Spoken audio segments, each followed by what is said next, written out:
Peace and blessings, everyone. Doctah Copeland in your ear once again in the 2025 year on this social media mess, y'all.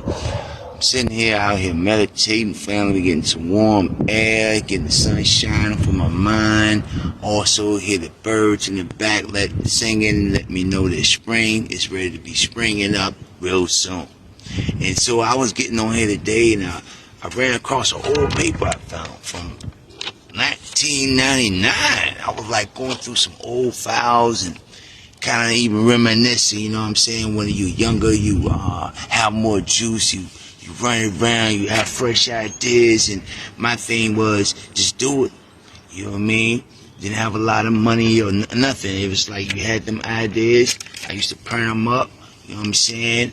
And just hit the streets and just like pass out information, you know what I mean? And at the time, no one was really doing that, so I don't think nobody's doing it now for real around my parts. But anyway, you know what I'm saying? That's what I was running around doing. And so this piece was called Human versus Machine. Because back in 1999, they had a lot of hype about, the end of the world and this, that, and the third. But really it was the time from us going from analog into a digital world. That was by that time, by the year 2000 or 1999, that they had put certain things in place, like how I spoke before about from the Star Wars age. And then you had the Bushwhackers and them come in and talk about the NWO and stuff of that nature in the early 90s. And so by 99, going into 2000, they were setting up the computer systems, you know what I'm saying? Now we call it AI systems, family. And so now we are dealing with artificial intelligence, which is a robot at the end of the day that they actually been building since the 1940s and 50s. It was called the Beast, and it was in Germany, you know what I'm saying? It's called the Beast, and it was in Germany, family. So I want y'all to check that out as well. And so all the information we do and stuff like that, going into the Beast, you see what I'm saying? And so now we call it the AI systems, okay? And so we're getting man versus machine, or human versus machine now.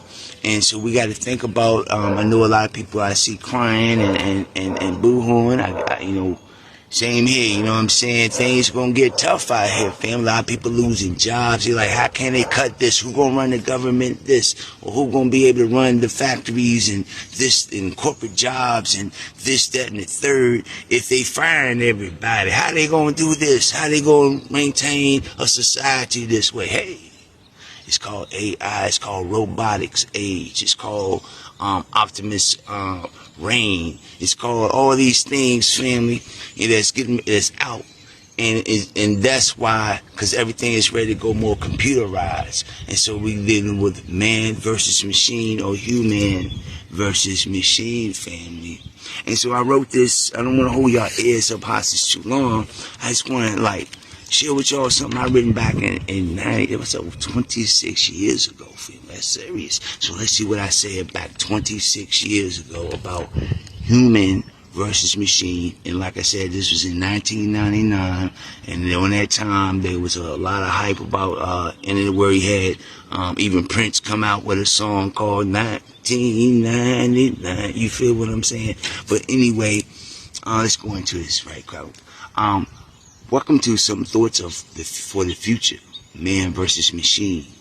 In approximately 216 hours and some odd minutes and seconds from the date of this revised literary work formation that you are now reading, there will be an episode in Hue-Man history been prophesied, revolutionized, and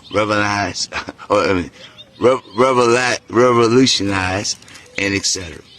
The date and time using the Georgiana calendar system supposed to be at 11:59 seconds p.m. December 31st, 1999.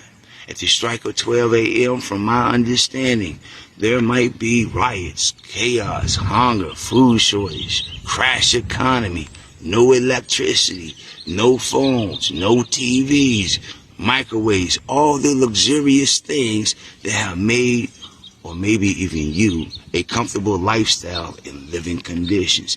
Don't some of that sound like if they were saying that back then, that they kind of still saying that some 26 years about, crash economies and let's get ready, food shortage, hunger and different riots, right?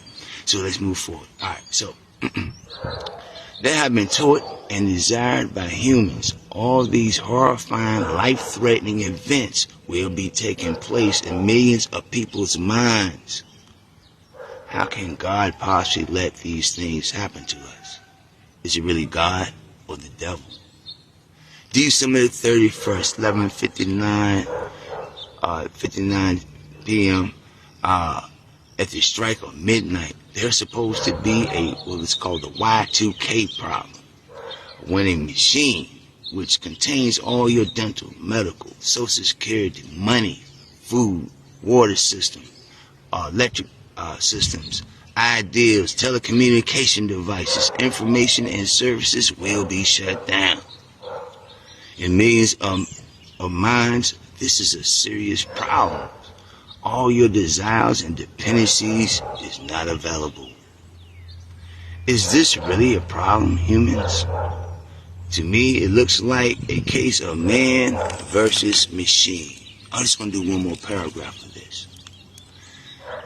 Humans within the last 30 some odd years, we have forgotten how to use a outhouse, burn candles, plant and harvest food, trade, dig a well for water, which is always running underground in many areas.